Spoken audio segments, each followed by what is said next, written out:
Hello friends, welcome to SSC coaching centre. दोस्तों, आज की वीडियो में जो क्वेश्चन मैं लेकर के आया हूं बहुत ही इंपॉर्टेंट है। तो सबसे पहले तो ये बेसिक है जो हमें समझना चाहिए। कोई भी क्वेश्चन सॉल्व करने से पहले हमें उसका अगर बेसिक पता है तो हम उस पूरे चैप्टर को आसानी से बना सकते हैं। यहाँ पे है, जब ए रुपए में बी वस्तु खरीद कर सी रुपए में डी वस्तु बेची जाए तो लाभ या हानि प्रतिशत ज्ञात करें। देखिएगा, आपको एक चीज याद रखनी है कि जब रुपए दिया गया है तो एक तरफ रुपया लिखना है, वस्तु दिया गया तो वस्तु, रुपया दिया गया रुपया लिखना है, वस्तु दिया गया वस्तु, ये आपको याद रखना है। अब रुपया कितना है, आपको ए रुपया है तो रुपए के नीचे रुपये लिखना है। वस्तु कितनी है, बी। फिर रुपया कितना है, सी रुपया है, और वस्तु कितनी है, डी। तो आपको एक चीज याद रखनी है कि जो अंदर अंदर वाली संख्या रहेंगी उनका आपको मल्टीप्लाई करके लिख देना है। तो मैं बी और सी का मल्टीप्लाई करूंगा तो ये बी सी हो जाएगा। माइनस करोगे आप बाहर बाहर कोने से कोने वाली संख्या का मल्टीप्लाई, ये तो अंदर वाली संख्या का मल्टीप्लाई हो गया। माइनस करेंगे कोने से कोने यानी कि बाहर बाहर वाली संख्याओं का मल्टीप्लाई, यानी ए डी का मल्टीप्लाई आप माइनस कर दोगे और बटे में आ जाएगा ए डी यानी कि बाहर वाली संख्या का मल्टीप्लाई सेम, और गुने 100 कर देना है आपको। बस यही ट्रिक है, बस यही ट्रिक है जो आपको इस तरीके के सवालों को हल करने में बहुत मदद करेगी। याद रखिएगा, अंदर वाली संख्याओं का मल्टीप्लाई करना है, माइनस करना है बाहर वाली संख्याओं का मल्टीप्लाई, बटे में रखना है बाहर वाली संख्याओं का मल्टीप्लाई, गुने 100 कर देना। बस यही ट्रिक है आपकी और इससे रिलेटेड सभी क्वेश्चन आपके बन जाएंगे। अब देखते हैं क्वेश्चन। प्रश्न है, देखिए, रमेश ने कुछ वस्तुओं को 5 रुपए में 4 के भाव से खरीदा और 8 रुपए में 6 के भाव से बेच दिया। लाभ या हानि प्रतिशत ज्ञात करो। वही तरीका लगाएंगे, रुपए लिखेंगे, वस्तु, रुपए, वस्तु, रुपए के नीचे रुपया लिखो, कितना रुपया है 5, वस्तु है 4, बाद में रुपया तो कितना देखो 8, और वस्तु कितनी है 6। वही तरीका फॉलो करना, अंदर अंदर वाली संख्याओं को मल्टीप्लाई करना, 4 अट्ठे 32 हो जाएगा। माइनस करना बाहर वाली संख्याओं का मल्टीप्लाई, 5 छक्के 30 हो जाएगा। ठीक है, बटे में बाहर वाली संख्याओं का मल्टीप्लाई और गुने 100। याद होगा मैंने यही ट्रिक आपको बताया था। 32 में से माइनस कर देंगे 30 तो बचेगा 2, बटे में कितना 30, गुने में 100। याद रखना मेरी बात को कि देखो, जब मैंने 32 में से 30 को माइनस किया तो प्लस का 2 आया। प्लस का 2 आने का मतलब क्या हुआ कि लाभ होगा, और माइनस में आने के मतलब होगा हानि होगा। समझ में आ गया? चलिए अब इसको कटा लेते हैं। इसको हम कटाएंगे, 2 से कट जाएगा आपका ये 30, 2 से 30 15 बार में ये कट जाएगा। 5 तिरिक का 15 कटा दो और 5 से इसको कटा दो 20 बार में।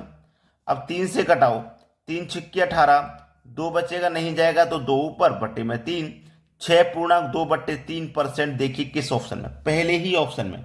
यह सवाल का बिल्कुल सही जवाब है। अब देखते हैं अगला सवाल। अगला प्रश्न है, सुनील ने 80 किताबें 5 रुपए में 4 के भाव से खरीदी और 4 रुपए में 5 के भाव से बेच दी। लाभ या हानि प्रतिशत ज्ञात करें।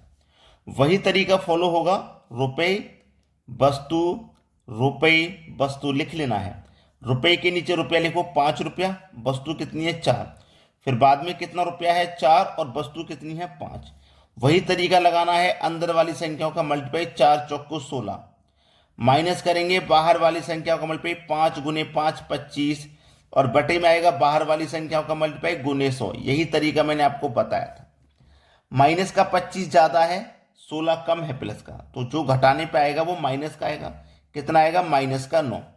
तो माइनस में आने का मतलब है हानि होगा, तो लाभ तो होगा नहीं, लाभ वाला ऑप्शन गलत है, हानि होगा। चलिए, घटाने पे 9 आ गया, बटे में कितना है 25 और गुने है 100। 25 से 100 कट जाएगा 4 बार में, 9 चौको 36, लेकिन माइनस का 36, तो 36% की हानि होगी। 36% की हानि होगी, पहला ऑप्शन है सवाल का सही जवाब। चलिए अब देखते हैं अगला सवाल। अगला प्रश्न है, राम कुछ संतरों को इस प्रकार खरीदता व बेचता है कि 40 संतरों का क्रय मूल्य 50 संतरों के विक्रय मूल्य के बराबर है। कितने लाभ या हानि? उसने ये पूछा लाभ या प्रतिशत में हानि क्या है ये बताना। चलिए उसी तरीके से फॉलो करेंगे, रुपए, वस्तु, रुपए, वस्तु।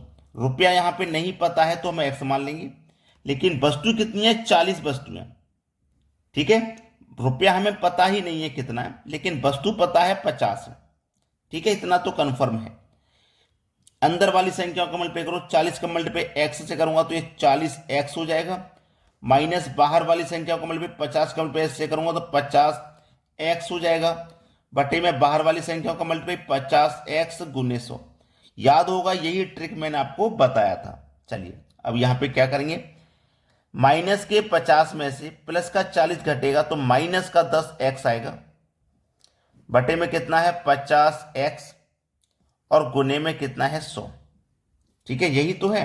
चलिए घटा लीजिए, x से x कट जाएगा, 10 से 50 5 बार में कट जाएगा और 5 से 100 20 बार में कट जाएगा। लेकिन माइनस में आने का मतलब क्या था, हानि होगा, 20% का हानि हो जाएगा। देखो कहां पे है 20% का हानि, पहले ही ऑप्शन में दिया गया है। ये है सवाल का सही जवाब। अब देखते हैं अगला प्रश्न। अगला प्रश्न है, ये जो सवाल है लाभ हानि का नहीं है, लेकिन इंपॉर्टेंट है। शून्यों की संख्या ज्ञात करने के लिए जरूर पूछी जाती है। 2 4 6 8 कहां तक जा रहे हैं, 100 तक। इसमें शून्यों की संख्या कितनी होगी ये हमको बताना है। यही तो बताना है, ज्यादा मुश्किल तो है नहीं। सबसे पहले तो आपको ये ध्यान देखना है कि हमारी जो संख्या वो कैसी है, लगातार संख्याएं, सम संख्याएं, विषम संख्याएं, कैसी संख्या। तो आपको याद होगा कि जब ये समान अंतर वाली संख्या है तो जो लास्ट वाली संख्या है आपके पास 100, तो आप इसे 100 मत समझ लेना, क्योंकि सभी में क्या है, विषम संख्याओं को गैप रखा गया। जैसे 2 के बाद 3 छोड़ा गया 4 लिया, 5 छोड़ा गया 6 लिया, 7 छोड़ा गया 8 लिया। तो यहां तक 100 तक जा रहे हैं, तो आप ये 100 संख्याएं मत समझिए, ये 100 की आधी संख्या है, यानी कि 50 संख्या है। क्योंकि अगर 1 से लेके 100 तक हम जाते तो 100 संख्या होती, लेकिन 100 संख्या जब होंगी उसमें 50 सम संख्या होंगी, 50 विषम। तो जो 50 विषम संख्या वो तो निकाल दी, तो सम संख्या बचेंगी 50, तो ये 50 ही संख्या है। बटे में क्या करना, आपको हमेशा 5 से डिवाइड करना है। कटा दो, 10 बार में कट जाएगा। अभी इस 10 में फिर से भाग जा सकता है इस 5 का, तो भाग देंगे, जब तक कट सकता है तब तक कटा देंगे। अब 2 में नहीं जाएगा, तो 10 यहां पे, 2 यहां पे, टोटल कितना हो गया 12, मतलब 12 शून्यों की संख्या होगी। कितनी होगी शून्यों की संख्या, 12। एक और क्वेश्चन है आपके लिए बहुत इंपॉर्टेंट, उसे देख लेते हैं।